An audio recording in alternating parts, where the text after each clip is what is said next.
नमस्कार मित्रों, आपका स्वागत है हमारे चैनल धर्मलोक में। आज हम जानेंगे सीता जी की चूड़ामणि की कहानी। तो चलिए शुरू करते हैं। माता सीता की मुंह दिखाई में उनकी सबसे छोटी सास कैकेयी ने उन्हें अयोध्या का सबसे सुंदर भवन कनक भवन उपहार में दिया। तो उनकी मंझली सास माता सुमित्रा ने अपने जूड़े से चूड़ामणि निकालकर सीता जी के जूड़े में लगा दी। वहां उपस्थित लोगों को आश्चर्य हुआ कि माता कैकेयी ने तो मुंह दिखाई में कनक भवन की रत्न जड़ित कुंजी बहू सीता के आंचल में बांध दी, जबकि माता सुमित्रा ने तो केवल अपने जूड़े से निकालकर यह छोटी सी चूड़ामणि जनक नंदिनी को उपहार स्वरूप दी है। वह तो बड़ी कंजूस है।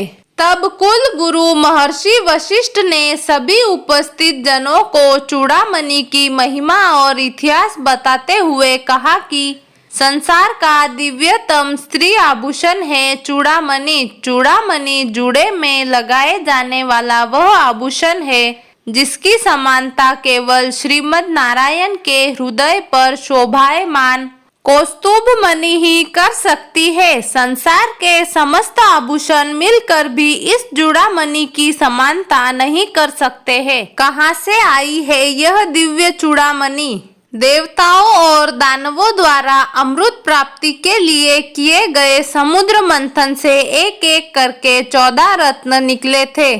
महालक्ष्मी के प्राकट्य से पहले उन्हीं के समान रूप रंग वाली अपूर्व सुंदरी रत्नाकर नंदिनी, जो कि समुद्र तनाया थी, प्रकट हुई। भगवान श्री हरि को देखते ही रत्नाकर नंदिनी अपना हृदय उन्हें समर्पित कर बैठी। तभी भगवान विष्णु की नित्य शक्ति शिरोध तनाया साक्षात महामाया लक्ष्मी जी प्रकट हो गई। उन्हें देखकर ऐसा जान पड़ता था मानो चमकती हुई बिजली प्रकट हो गई हो।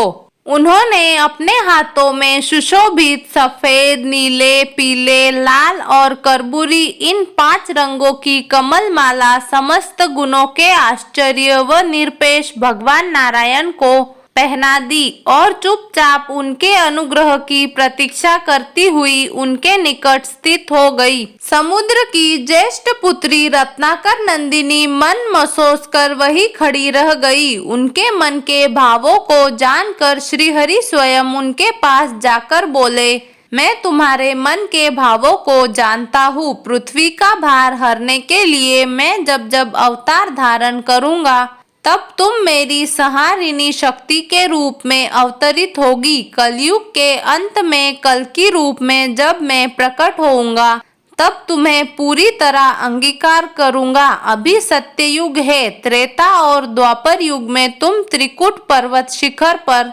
वैष्णवी नाम से अपनी मनोकामना पूर्ति के लिए तप करो। तब रत्नाकर नंदिनी ने अपने पिता द्वारा दी गई रत्न जड़ित चूड़ामणि, जिसे विश्वकर्मा ने बनाया था, अपने जूड़े से निकालकर श्री हरि को भेंट कर दी और तप करने के लिए चली गई। भगवान श्री हरि ने वह चूड़ामणि पास खड़े देवराज इंद्र को भेंट कर दी, क्योंकि वह उसे ललचाई दृष्टि से देख रहे थे। इंद्र ने वह चूड़ामणि इंद्राणी के केशों में सजा दी।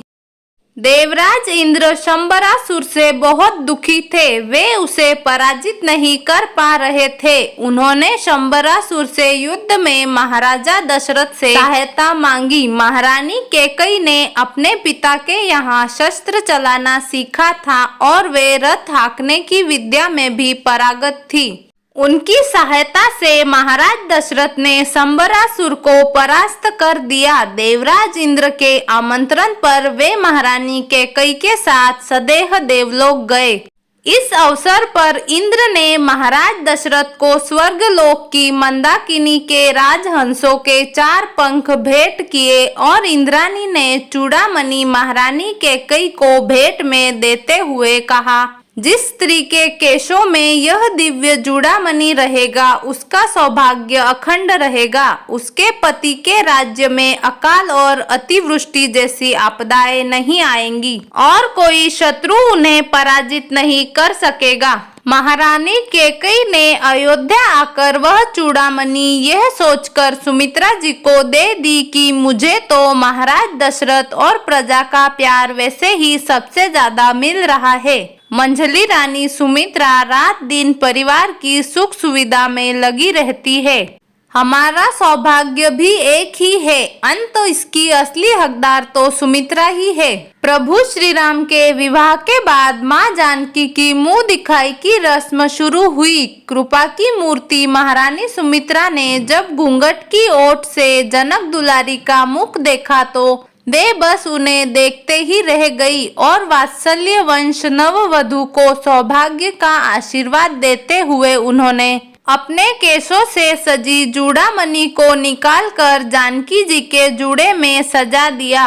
वनवास के लिए जाते समय सीता जी ने गेरुआ साड़ी तो धारण कर ली, परंतु कुलगुरु वशिष्ठ और उनकी पत्नी अनुर्धंती की कहने पर आभूषणों का त्याग नहीं किया। रावण द्वारा हरण किए जाने पर वह पुष्पक विमान से अपने आभूषण जगह जगह डालती रही।